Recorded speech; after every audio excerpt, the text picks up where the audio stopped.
fashion is martyred or laden with problems. The fashion industry across the board is a problem.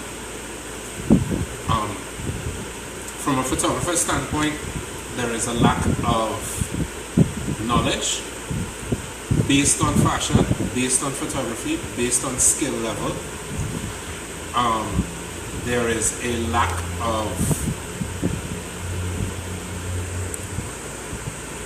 from the start to the finish. Makeup, hair, editing, styling, set design,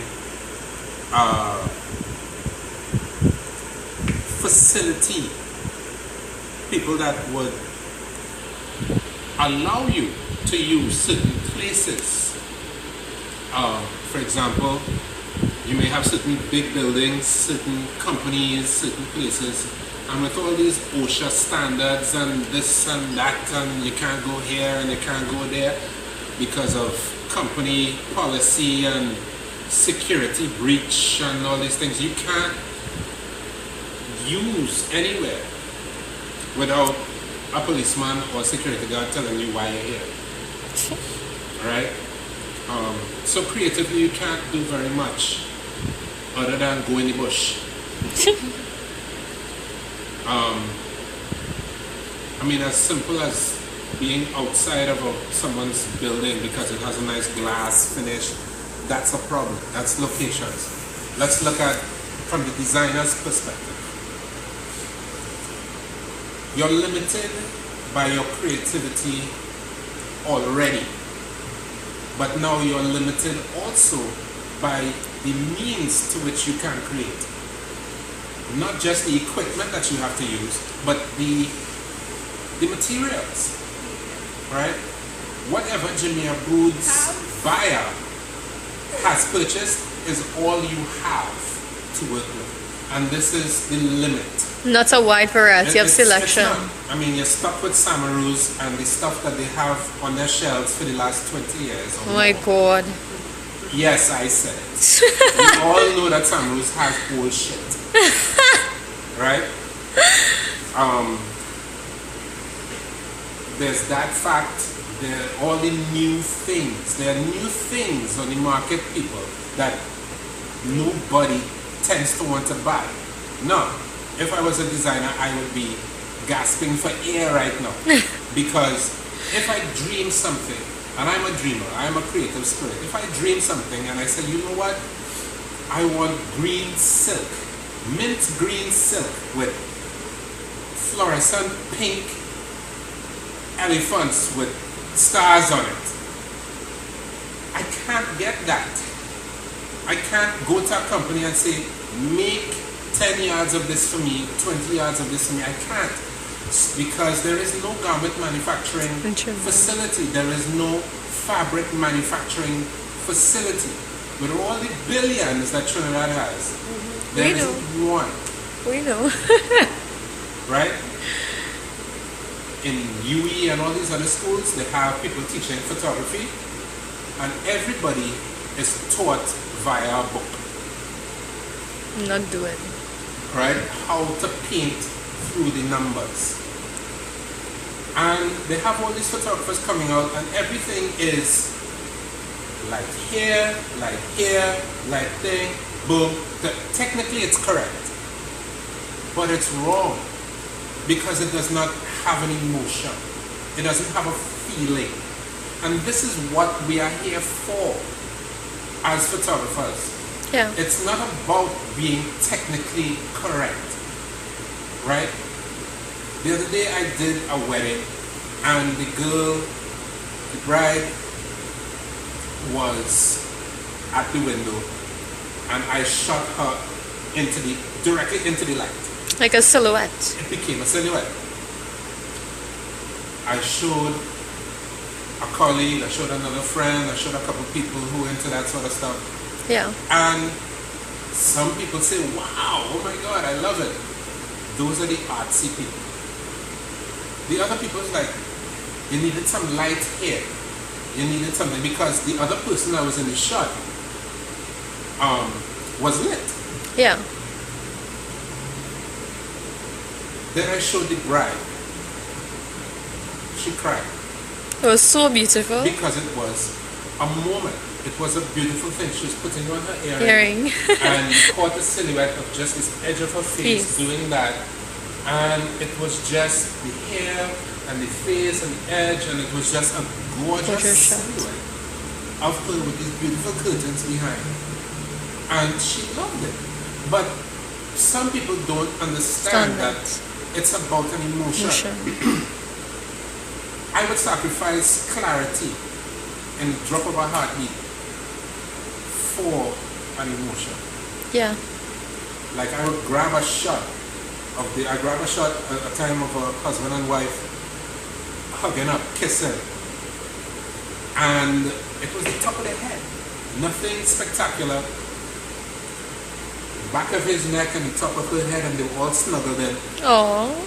And have nothing to do with anything outside of that, but it was an emotion, and it was blurry. It was blurry. You know? It was blurry, and this was it. Emotion. The bride loved it. The groom loved it. They didn't realize what was going on at that moment for them.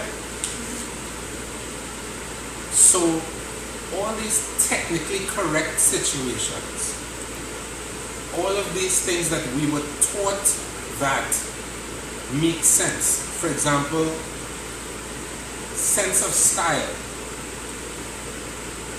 If you watch someone who came from the States or Canada or wherever, and they decide, well, look, I just came from London, you know, I have my little boots or whatever, and this is style, and I'm, you know, all gothic or whatever, and I have my tall black boots and spikes or whatever, and I'm that's my sense of style, you know.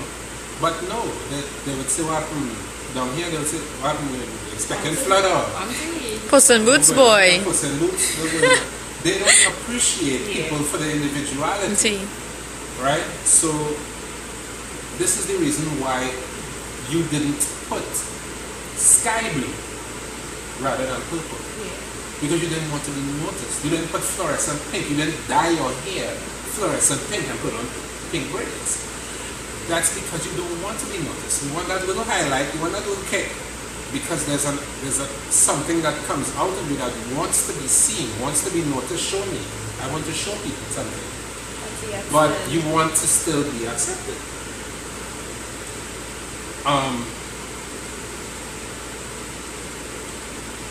As artists, we need to factor in all these things encompassed in everything in order to get anywhere, gain anywhere, be anywhere, do anything is a problem.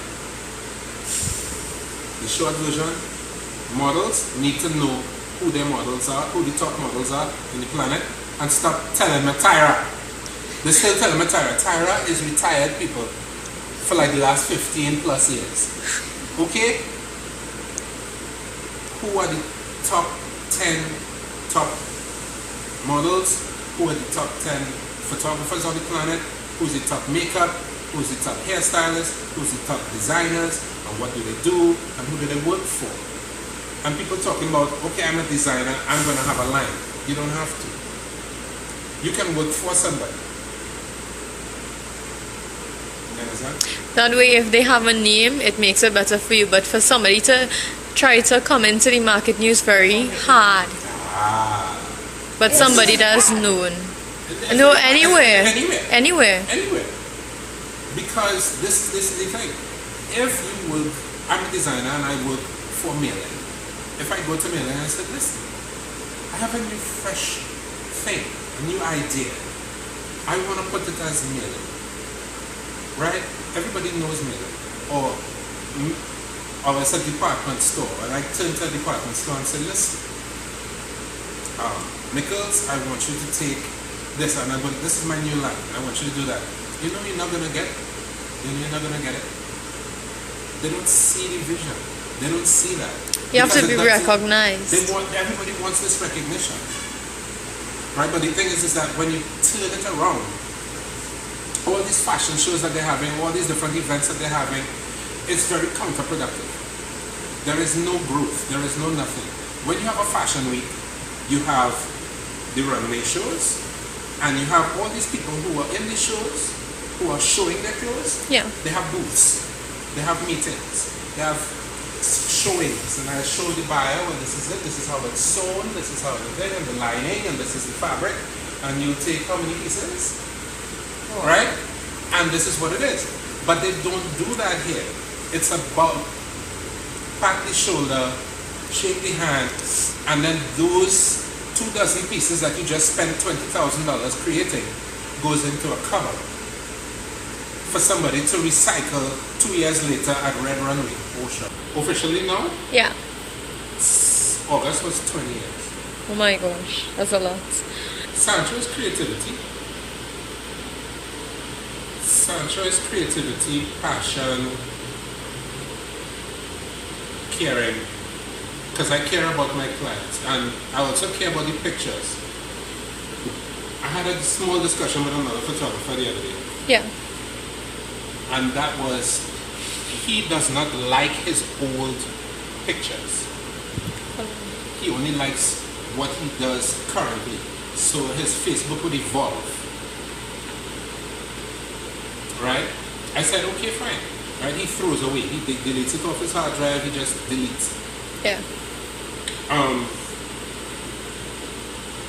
And if you don't know where you came from, you don't know where you're going. Exactly. Right? I was like, yo, this, what you're doing is stupid. Yeah. Right? I have every picture that I've ever taken from 1981, 82, all the way to now. So you see progress within your work. Yeah. You know, and I see the historical value because I have been shooting certain models for close to 20 years, for more than 20 years. And I have pictures of them from then to now. Yeah. And I could see the evolution in my work, I could see the evolution in their faces, I could see the evolution across the board. So I'm a little bit of a pack rat. Yeah. In terms of that. Last time I checked, close to 5 million shots. Oh my gosh. You know. So, you know, probably a little over 5 million by now. Because I feel sorry for people.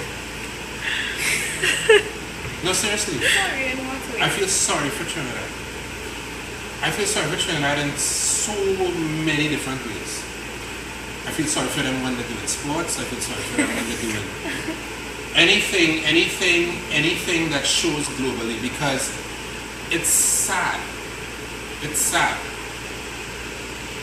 All of these beauties, and no one has truly succeeded. I'm not saying that people have not done a few jobs. I'm not saying that some people haven't done Versace or Louis Vuitton or whoever. And I mean, my brother has done stuff for Louis Vuitton as a model. But that's not the point. The point is, it's like a flash in the pan. Where is the longevity? The Jamaicans have us pegged in sports. Down. Not just sports. I'm talking about fashion, music. The models, the music. Models are successful. They live in London, they live in Paris, they live in Milan. They have money. They send money home. They have beautiful homes.